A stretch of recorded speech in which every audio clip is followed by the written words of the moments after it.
My name is Tracy Cannon. I live in Hedgesville, West Virginia. I've lived in the area for about 33 years now, and about 3 years ago, in 2016, I was one of the founding members of the group called Eastern Panhandle Protectors. We were set up originally to fight against the pipeline, the so-called Eastern Panhandle Expansion Project, or the Mountaineer Gas Pipeline, which is being built through the Eastern Panhandle. That pipeline was originally planned in 2014, and they began building it in 2017, but they actually began acquiring land in 2016. To me, the pipeline and Rockwool are intrinsically linked, because this pipeline has all along been planned to serve heavy industry in Jefferson County. The JCDA has always been a booster of the project. They were some of the people who brought the pipeline to this area, along with the other county development authorities and the West Virginia Development Office. They planned this as early as 2014. Jefferson County officials, particularly from the Jefferson County Development Authority, complained back then that they could not attract any industry to Jefferson County because they didn't have a gas pipeline. In fact, when it came to the so-called IREP, the Infrastructure Repair and Replacement Plan that Mountaineer Gas submitted to the Public Service Commission in March of 2016, they specifically spelled out that Jefferson County did not have any industry, any heavy industry, and that the pipeline was needed for such industry to develop. So the pipeline's explicitly been planned to allow for a plant like Rockwool. We didn't know that it would be Rockwool, and I'm not sure when Rockwool first had its eye on the Eastern Panhandle, but the people who wanted a pipeline also wanted a company like Rockwool. So to me, Rockwool is a company that's already making people suffer. Some people think of Rockwool as a plant that would make people, cause pain and suffering if it were built, if it were completed and went into production. That, the pollution would begin happening and people would suffer. But to me, actually, the fact that they've built this pipeline specifically for Rockwool through all of Morgan County and Berkeley County, all the people in those two counties who've already had a pipeline placed on their property or had to put up with the gas company building the pipeline and causing all that racket, 30 feet from their bedroom window, the three families that only got a one-time $500 payment to have the pipeline on their property forever, those people have already been put out by Rockwool. There's two families in Morgan County that got sued for eminent domain so that Rockwool could have gas.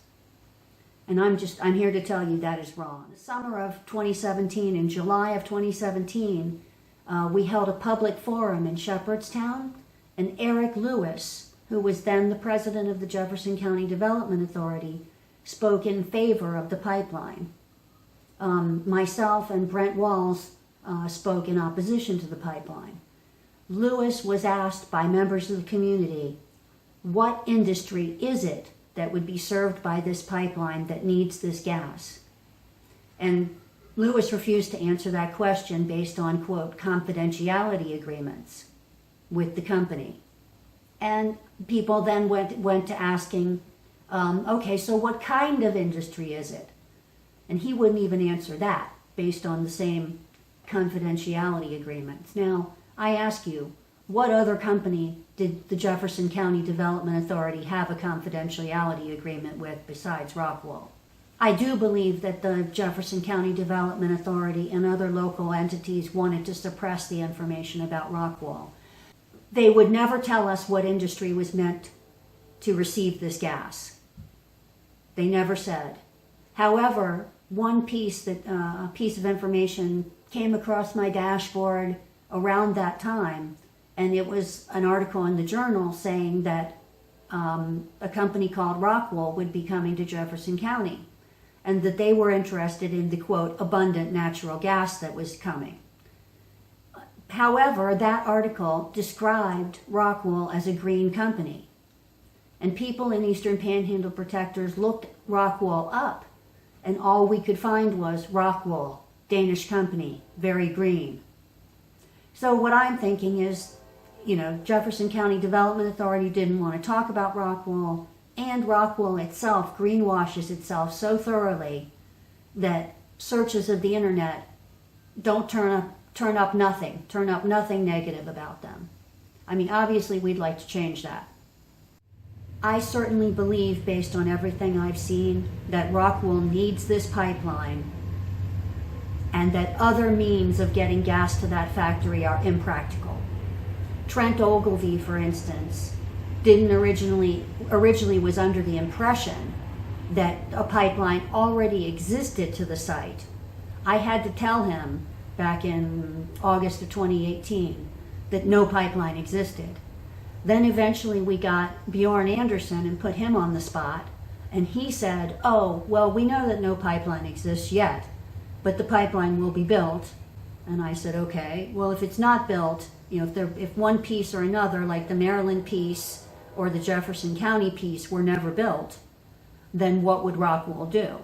And he said, well, we would get gas trucked in that event. But that would be, in Bjorn Anderson's words, and not an ideal scenario. And I would say that the amount of gas they need, which is 1.6 million cubic feet per day, which is enough gas to provide fuel for a small city with 24,000 people. So Rockwool is equivalent to a small city for Mountaineer gas. That it doesn't seem like it would be practical in any way to truck in that much gas. So Rockwool needs this pipeline. Governor Hogan blocked the Maryland piece, and Rockwool is probably panicking about that. Pipelines are dangerous, and trucking gas is also dangerous. And moving gas by train is another thing that is being talked about now, and that's also dangerous. What I say to that question in general, the safety of pipelines versus gas versus trucks versus trains, is why do we need gas in the first place? Why are we bringing in a company to West Virginia, to Jefferson County, that's going to use that much gas when renewables are right on the horizon? Why gas in the first place? Not why which is better, trucks or pipelines, but why gas at all? Why does it have to be gas? Why does a factory in this day and age have to melt down rocks at 2,600 degrees with a coal furnace and gas finishing line to produce insulation? There's got to be a better way.